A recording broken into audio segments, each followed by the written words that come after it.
Hi everyone, my name is Sylvia. Thank you for clicking on this video. I took a brief hiatus, but I am back with blonde highlights, better than ever. I wanted to do spooky themed kind of Halloween videos for the month of October, even though all true crime is spooky. And because of that, I actually got kind of overwhelmed with writing up notes and finding something that was on theme. So I ended up not making any videos, and now we're midway through October and I'm putting up my first video. But without further ado, let's get started. Today's video is about an older woman who went missing after taking a pumpkin to her late brother's gravestone. I'm sickened yet curious. Let's learn more. So this case takes place in Greene County, Indiana, and from what it looks like, it seems to be very rural, very farmland, very flat, just like much of Indiana. And in Greene County lived Eva Hale, who was a 79-year-old woman.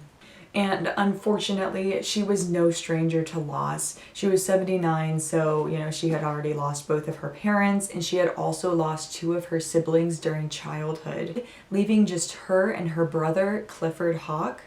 And unfortunately, Clifford died 6 years before, in 1990, after he suffered severe burns in a brush fire that occurred on his farm, which sounds like a horrible way to go.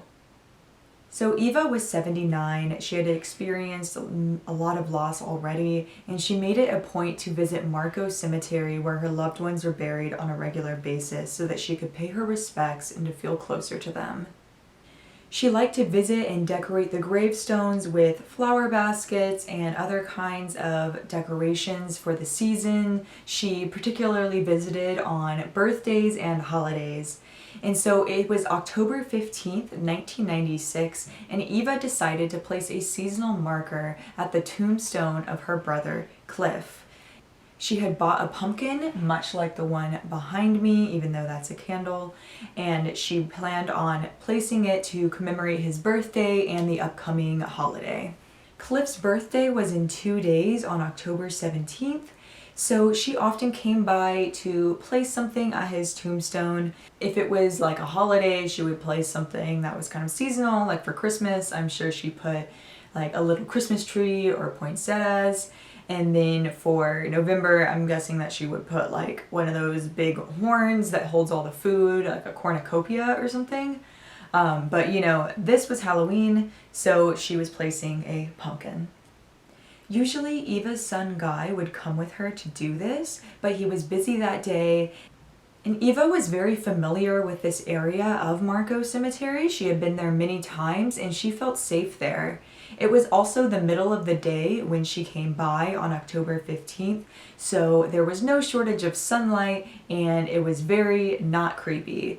This was not a cemetery at night, very different vibe. Now, what's a normal day takes a turn for the worst when Guy Hale gets a phone call regarding his mother's car. Apparently, Eva's car had been sitting at the cemetery all day and it was getting dark.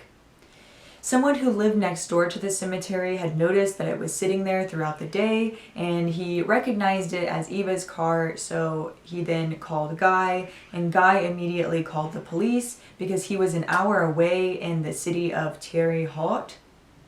I don't know how to pronounce that, I'm sorry. Police went to the cemetery and saw that Eva's car was parked there. Just 40 steps away from her brother's gravestone sat her abandoned Chrysler New Yorker.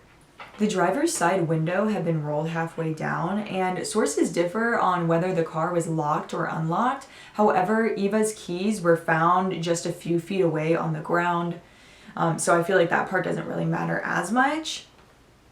And then also her purse was found sitting on the passenger seat, kind of like she had driven up to the gravesite and she had gotten out, left her purse there because she didn't need it, and then she went to place the pumpkin.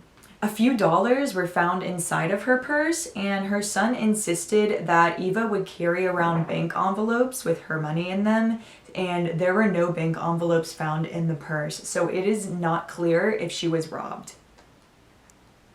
I don't know if the pumpkin was at his gravesite or not, I didn't really find anything about that in the articles that I was reading, even though I feel like the fact that it was Halloween and she was in a graveyard and had a pumpkin is like the big hook to this story. I didn't see if the pumpkin actually made it to his gravestone. And I wish I knew. There's a lot of questions I have about this case, actually. So law enforcement searched the surrounding area for Eva Hale, but they found nothing. And this was a very flat area. There were no forests nearby. It was all just farmland.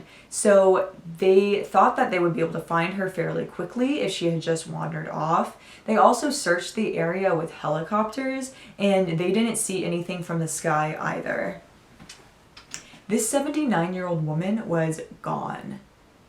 She's 79, 4'10" and like 90 pounds. So it's not like she could have really gotten that far if she got disoriented and wandered off. The helicopter searches came up dry and the police found nothing. So they think that she was no longer in the area, that maybe she was abducted and taken somewhere else. So the main theory here is foul play, and I agree. It looks like she was abducted maybe after she got out of her car. Because her driver's side window is rolled down, maybe somebody came up to talk to her and she rolled it down and they were able to like pull her out of the car because she was so lightweight.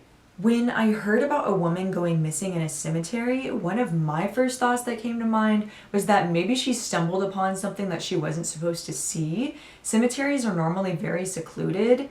I think that drug deals can often go down in cemeteries. However, I don't think that Greene County had a very high drug rate.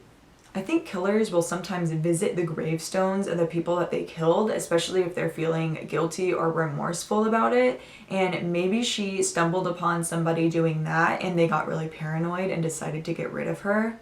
Now, this was a very common activity for Eva. So multiple people in this little town would know that she was going to the cemetery. Maybe somebody knew this information and decided to wait for her there, or maybe they even followed her there. Now, something that's kind of sketchy to me is this fire that killed her brother 6 years earlier. I know that fires are a part of life, and unfortunately some people do perish because of them. I don't want to be a conspiracy theorist, but I think it might be a possibility that the fire that fatally injured her brother had been set on purpose, and then maybe that was who she stumbled upon at the gravesite, and they decided to, get rid of her. Maybe I sound crazy, I don't know. There's just so many questions with this case that came up while I was researching it, and I really didn't find many answers. Like, I don't know if they used cadaver dogs to try to find Eva. I don't know if they were able to trace any sort of tire tracks leaving. Like, there were 2 cars in the cemetery that day. I know that cars go in and out of cemeteries all the time, so maybe that didn't come up with anything. I don't know if they searched her car for DNA or fingerprints. This occurred in 1996, so DNA testing was still fairly new. This also seems to be a very, very small town, and I think that maybe the police force was just kind of overwhelmed and didn't know what to do. But yeah, I mean, this is an unsolved missing persons case, so we don't know for sure what happened to Eva, if she died that day, or if she was taken somewhere, if she died in that cemetery, or if she was killed somewhere else. This is a 25-year-old cold case, so I think she is definitely has passed away by now, but we just don't know how. Eva was a very small lady, so she couldn't put up much of a fight. And because there were no bank envelopes in her purse, her son thinks that it could have been a robbery. However, I don't know how often people go to cemeteries to rob people, because I feel like when you go to a cemetery, there's only like 1 or 2 other people there. I also feel like escalating from robbery to kidnapping and possibly murder is a really big jump in terms of criminality. To my research, Eva had no enemies and hadn't been experiencing any sort of harassment leading up to her disappearance. She could have been attacked by a deranged stranger who saw a crime of opportunity. Now, also, an elderly woman is a very odd victim profile, but in 1996, a woman from a nearby county also met a very similar fate. Her name was Audra Page, and like Hale, she was a very elderly woman. At the age of 88, Audra was abducted from her home and she was found several days later drowned in a creek that was 25 miles away from her home. This is an unsolved murder out of Sullivan County, and like Eva Hale's disappearance, it really doesn't have any sort of rhyme or reason behind it. I mean, who wants to kill old people besides any IT person who has ever dealt with them?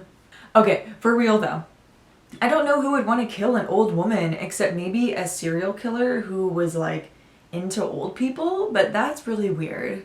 But I know that there was a serial killer in Australia. I think they were called like the Granny Killer. And it was this man who was specifically preying on older women, and he would strangle them with their own nylon stockings. Maybe it was some sort of sicko who was looking for seniors to kill. Again, that's just very rare. And then also, this cemetery was very secluded. So I feel like it would need to be somebody who knew that she was going to be there, and not just somebody who was walking around trying to find old people to kill. I think on average around 3 cars would drive past the cemetery per hour. It was really out in the boonies, so not that many people would even be around to possibly kill somebody. At 25 years old, the case of Eva Hale might not ever be solved. When her son comes to put flowers on her gravestone, the date of death is simply left blank. He doesn't know what day she left this earth, or how, or why.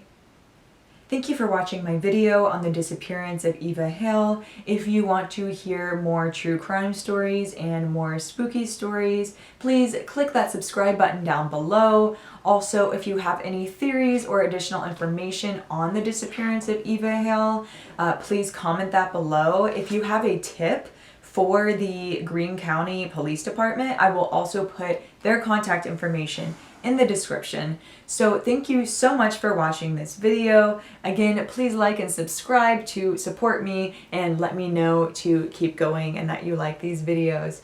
Thank you so much, and I hope that you have a wonderful rest of your week and a great holiday season. Have a great rest of your day and stay safe.